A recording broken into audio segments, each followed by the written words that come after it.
สวัสดีค่ะวันนี้จะมาทำเป็น New Squishy นะคะ มีแค่2ชิ้นเท่านั้น ชิ้นแรกจะเป็น Panda Bun ค่ะ เป็นมีเดียมนะคะ อันนี้ซื้อมาในราคาที่ถูกมาก29 บาทนะคะมีเดียม Panda Bun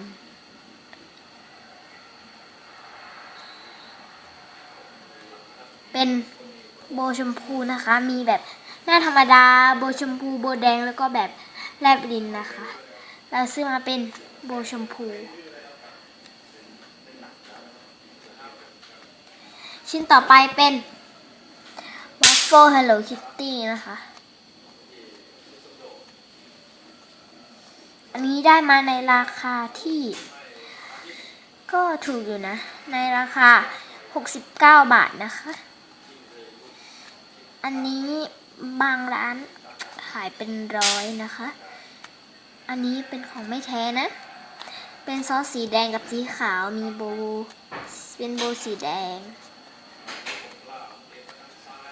สำหรับคลิปนี้บ๊ายบาย เจอกันใหม่คลิปหน้าค่ะ